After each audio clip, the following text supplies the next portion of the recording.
আসসালামু আলাইকুম। দেশের বাইরে আমার জীবনের প্রথম ভ্রমণ শ্রীলঙ্কায়। গত ১লা এপ্রিল আমরা ঢাকা থেকে শ্রীলঙ্কা যাই। আমাদের হোটেল আর ট্যুরিস্ট স্পটের বাইরে গাইডহীন অবস্থায়ও হুটহাট একা বা কাউকে সাথে নিয়ে বেরিয়ে পড়েছি। শ্রীলঙ্কার লোকজনের ব্যবহারে প্রথম দিন থেকেই মনে একটা অভয় কাজ করছিল, তাই কোথাও একা যেতেও ভয় পাইনি। এক জায়গায় দুপুরে লাঞ্চের বিরতিতে আমি একটু সময়ের জন্য পাশে ঢুঁ মারলাম। দেখি এক বাড়ির সামনে একটা ফলবতী অর্বরই গাছে এই লাল লাল বড় বড় জামরুল ঝুলছে, আর একটা প্লাস্টিকের ঝুড়িতে কিছু অর্বরইও রাখা। কাউকে দেখলাম না। কিছুক্ষণ পর এক নারী তার সন্তান কোলে আসলো, এসে দুহাত জোর করে গুড আফটারনুন জানালো। আমি অনুমতি নিলাম ভিডিও বা ছবি ধারণ করার। তার বাড়িতে একটু ঢুকলাম, দেখলাম বারান্দার খুঁটিতে শোভাবর্ধক গাছ ঝুলছে।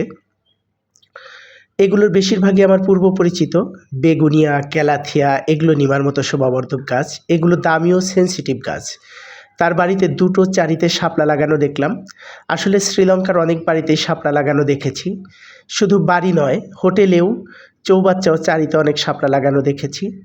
আমার দেখা শ্রীলঙ্কার সব বাড়ি সুসজ্জিত এবং বাড়িগুলোতে বাড়ির মালিকের উন্নত রুচির পরিচয় পেয়েছি। এই বাড়িতে দেখলাম, এই যে দেখুন গোলাপি মেন্ডোভিলা, এটার নাম ম্যান্ডোভিলা, জি।